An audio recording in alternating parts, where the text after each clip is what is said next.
Bajaj Pulsar 150 2026 model head lamp ఎల్ఈడికి upgrade చేసి తీసుకొచ్చారు. దీనికి సంబంధించినటువంటి కంప్లీట్ రివ్యూస్ మన ఛానల్లో ఉన్నాయి. ఆ బైక్ నేను ఫుల్గా ఎక్స్పీరియన్స్ చేశాను. సో నాకు ప్లస్ మైనస్ ఏమనిపించిన ప్రోస్ అండ్ కాన్స్ గురించి వీడియోలో క్లియర్గా డిస్కస్ చేస్తా. కొనాలన్న ఉద్దేశం ఉంటే వీడియో చాలా బాగా ఉపయోగపడుతుంది. వీడియోని లాస్ట్ వరకు చూడటానికి ట్రై చేయండి. సో ఫస్ట్ అయితే ప్లస్ పాయింట్ల గురించి మాట్లాడుకుందాం. ముందు ఇంజన్ గురించే చెప్పాలి. మనకి బజాజ్ పల్సర్ 150 ఇంత ఫేమస్ అవడానికి దీంట్లో ఉండే ఇంజనే కారణం. 150cc పర్ఫార్మెన్స్ చాలా బాగుంటుంది. ఈ సంవత్సరం దీన్ని ఇంకా రిఫైన్ చేశారు, స్మూత్ చేశారు. సో చాలా మంచి ఇంజన్ పర్ఫార్మెన్స్ అయితే నాకు ఆఫర్ చేసింది మిడ్ రేంజ్లో. ఇనిషియల్గా టాప్ ఎండ్గా లేకపోయినా మనకు కావాల్సిన mid range third fourth gears అయితే మాత్రం ఎక్సలెంట్గా ఉన్నాయన్నమాట. సో అలాగే కిక్ రాడ్ని స్టిల్ ఆఫర్ చేస్తున్నారు స్టాండర్డ్ వేరియంట్లో. సో కిక్ రాడ్ అయితే మిస్ కాలేదు. ఇవి ఖచ్చితంగా ఈ బండికి ప్రోస్ అని చెప్పొచ్చు. నెక్స్ట్ దీంట్లో మరొక ప్లస్ పాయింట్ మంచిగా అనిపించింది మైలేజ్. సో రిఫైన్ చేసినప్పుడు ఇంజన్ని మనకు మంచి మైలేజ్ వచ్చే అవకాశం కూడా ఉంటుంది. జనరల్గా బజాజ్ పల్సర్ 150 50 కిలోమీటర్ల మైలేజ్ని దృష్టిలో పెట్టుకొని కొంటుంటాం. సో 50 కిలోమీటర్లు తగ్గే ఛాన్సే లేదు. రిఫైన్ చేశారు కాబట్టి మీరు టైం టు టైం మెయింటైన్ చేసుకుంటే 50 నుంచి 55 kmpl వరకు మీరైతే మైలేజ్ పొందొచ్చు. మైలేజ్ అనేది ఖచ్చితంగా బజాజ్ పల్సర్ 150లో ఒక ప్లస్ పాయింట్. నెక్స్ట్ ఈ బైక్లో నాకు మంచిగా ప్లస్ పాయింట్ అనిపించింది. సో ఇది మనకి సస్పెన్షన్ బ్యాక్ సైడ్ మోనోషాక్ లేకపోయినా డ్యూయల్ షాక్ అబ్జర్వర్స్ అయినా సో డే టు డే యూసేజ్లో స్పీడ్ బ్రేకర్స్ పైన అలాగే పాత్ హోల్స్లో దిగిలేసేటప్పుడు చాలా మంచి ఫీడ్బ్యాక్ సస్పెన్షన్ ఇస్తుందన్నమాట. సో ఫ్రంట్ సస్పెన్షన్ వైజ్ నాకు కొంచెం మైనస్ అనిపించింది, కొన్ని కాన్స్ ఉన్నాయి, నేను కాన్స్ సెక్షన్లో మాట్లాడతాను. Back side dual shock observers అయితే మాత్రం చాలా మంచి పర్ఫార్మెన్స్ అయితే చేసే ఇది ఖచ్చితంగా ఈ బండికి ప్లస్ పాయింటే మోనోషాక్ లేకపోయినా. నెక్స్ట్ ఈ బైక్లో మరొక పెద్ద ప్లస్ పాయింట్ ఏదైనా ఉంది అంటే తక్కువ seat height and single seat offer చేయటం. సో తక్కువ సీట్ హైట్ ఉంది కాబట్టి చాలా ఎక్కువ మంది దీన్ని ప్రిఫర్ చేయొచ్చు అన్నమాట. అంటే తక్కువ సీట్ హైట్ ఉంది కాబట్టి తక్కువ హైట్ ఉండే వాళ్ళు కూడా దీన్ని ఎంజాయ్ చేయొచ్చు. అలాగే seat long seat single seat offer చేస్తున్నారు. ఫ్యామిలీ కోసం కొనే వాళ్ళకి స్టాండర్డ్ వేరియంట్ చాలా బెస్ట్ వన్ అనమాట. ఆఫ్ కోర్స్ ఇక్కడ ఆప్షనల్గా మనకి స్ప్లిట్ సీట్ కూడా ఉంటుంది. మీరు స్పోర్టియర్గా చూస్తున్నాను, నా కోసం నేను కొనుక్కుంటున్నాను, ఫ్యామిలీ కోసం కాదన్నట్లుగా అయితే మీరు స్ప్లిట్ సీట్ తోటి వెళ్ళిపోవచ్చు అనమాట. ఇంకా ఈ బైక్లో మరొక ప్లస్ పాయింట్, సో ఎక్స్క్లూజివ్లీ 2026 మోడల్లో సో మనకి హెడ్ ల్యాంప్ ఎల్ఈడిలోకి చేంజ్ చేయడం, సైడ్ ఇండికేటర్ లైట్స్ కూడా ఎల్ఈడిలోకి తీసుకురావడం. సో ఇప్పుడు కంప్లీట్గా ఎల్ఈడి సెటప్ కలిగిన tail lamp, head lamp, side indicators మనం బజాజ్ పల్సర్ 150లో చూడొచ్చు అనమాట. దీనివల్ల హెడ్ ల్యాంప్ యొక్క ఆ షేప్ అనేది మారింది. ఇది కొంతమందికి నచ్చింది, కొంతమందికి నచ్చట్లేదు. సో దాని గురించి నేను కాన్ సెక్షన్లో కూడా ఒక చిన్న విషయం చెప్తాను. ఇప్పుడు ఇక్కడ ప్లస్ పాయింట్ ఏంటంటే డిఆర్ఎల్స్ స్ప్లిట్ ఎల్ఈడి ఆఫర్ చేస్తున్నారు. హై బీము, లో బీము, మనకి వైడర్ లైట్, బ్రైట్ లైట్ ఉంటుంది కాబట్టి ఇండియన్ రోడ్ కండిషన్స్కి ఇది ఖచ్చితంగా ప్లస్ పాయింటే. సో పాత్ హోల్స్ అన్నీ కూడా క్లియర్గా కనిపిస్తాయి. సో మీరు కొంచెం మనకి ఏదైతే ఆ వర్షాకాలంలో ఉన్నప్పుడు కొంచెం డార్క్ ఏరియాస్ను బాగా బ్రైట్గా చూపించగలుగుతుంది అనమాట. అలాగే మంచు, పొగ మంచు అవి పట్టున్నప్పుడు కూడా మనకి బ్రైట్ రోడ్ అయితే కనిపిస్తూ ఉంటుంది. పెద్దగా హీట్ అవ్వదు హెడ్ ల్యాంప్ అనేది. అలాగే మనకి చాలా మంచి లైఫ్ స్పాన్ అయితే ఉంటుంది ఎల్ఈడి అనేది.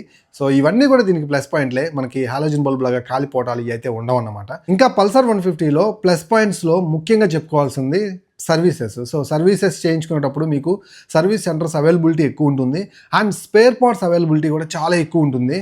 సో మీరు ఒక 5-10 ఇయర్స్ వరకు మీరు స్పేర్ పార్ట్స్ని పొందొచ్చు. వై బికాజ్ ఈ బండి చాలా ఫేమస్ బండి.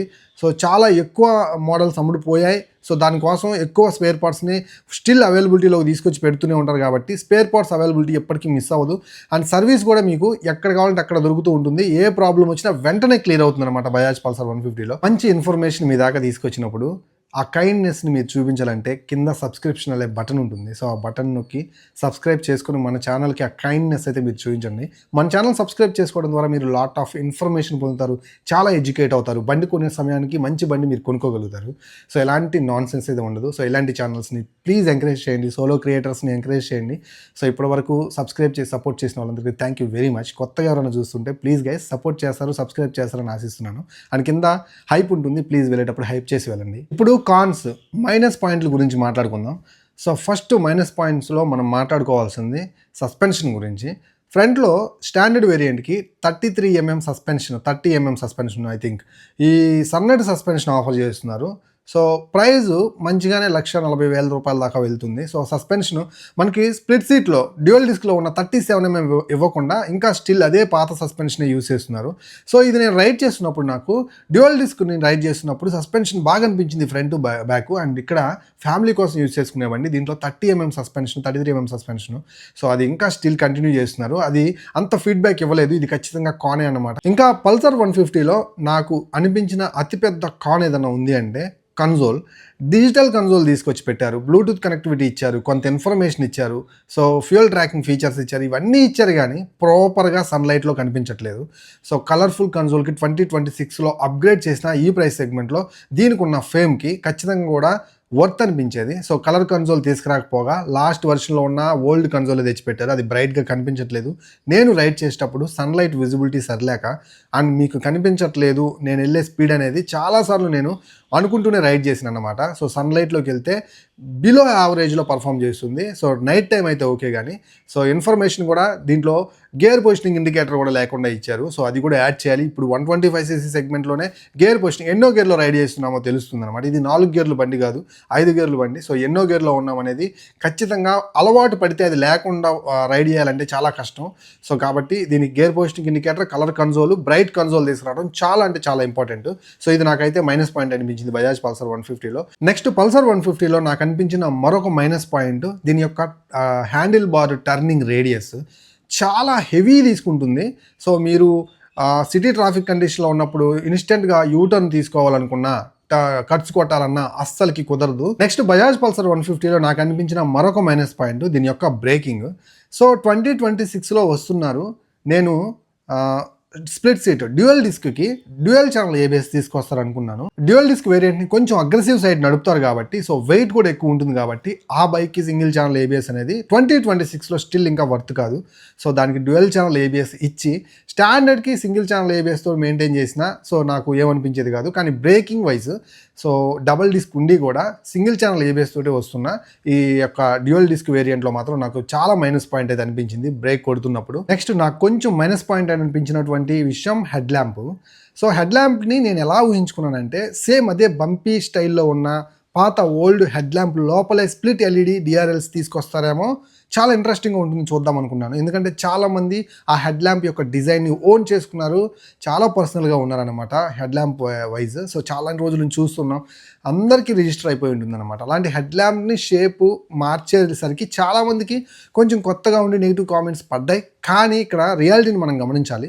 చాలా ఎక్కువ మిషనరీగా ఉన్నటువంటి హెడ్ ల్యాంప్ లోపల స్ప్లిట్ ఎల్ఈడి, అలాగే మనకి డిఆర్ఎల్స్ అన్నీ ఉన్నాయి. కాస్త క్రోమ్ ఎలిమెంట్ కూడా యాడ్ చేశారు. చూడటానికి చాలా రోబోటిక్గా ఉందన్నమాట. ఇలాంటి దాన్ని మనకి ఆ చిన్న బంప్ లోపల పెట్టాలంటే కుదరదు. మొత్తాన్ని ఇరికిచ్చినట్టుగా ఉంటుంది అనుకున్నారా ఏమో, దీన్ని కొంచెం షేప్ చేశారనమాట. దీని మీద డిఫరెంట్ కామెంట్స్ అయితే పడ్డాయి. బట్ నాకైతే నచ్చిందా నచ్చలేదా అంటే కొంచెం నచ్చిన సైడే ఉన్నాను. సో ఇది నేను కాన్ అని అనను, కాకపోతే కొంతమంది ఫీల్ అయ్యే వాళ్ళ కోసం నేను దీన్ని పోర్షన్లో యాడ్ చేయాల్సి వచ్చిందనమాట. ఓవరాల్గా 1,40,000 రూపాయల సెగ్మెంట్లో స్టాండర్డ్ వేరియంట్ 1,47,000 నుంచి 1,50,000 రూపాయలకి డ్యూయల్ డిస్క్ని తీసుకొస్తున్నారు. సో మీరేమనుకుంటున్నారు 2026 మోడల్ గురించి? ఖచ్చితంగా మీ వాల్యుబుల్ కామెంట్ని కింద లీవ్ చేయండి కామెంట్ బాక్స్లో. ప్రతి కామెంట్ చదువుతాను. అండ్ మీకు ఇంకా ఏమైనా డౌట్స్ ఉన్నా కానీ కామెంట్ చేయగలరు. మరో మంచి వీడియోతోటి మళ్ళీ కలుస్తాను. వెళ్ళబోయే ముందు మన ఛానల్ సబ్స్క్రైబ్ చేయండి అండ్ వీడియోని లైక్ చేయండి. కింద హైప్ బటన్ ఉంటుంది, హైప్ చేయండి. ఎంతో కొంత వేరే వాళ్ళకి యూజ్ అవుతుంది అనమాట, షేర్ చేయబడుతుంది యూట్యూబ్ ద్వారా. మరో మంచి వీడియోతో మళ్ళీ కలుస్తాను. అందరికీ సెలవు. నేను మీ Srikanth, signing off. Bye by.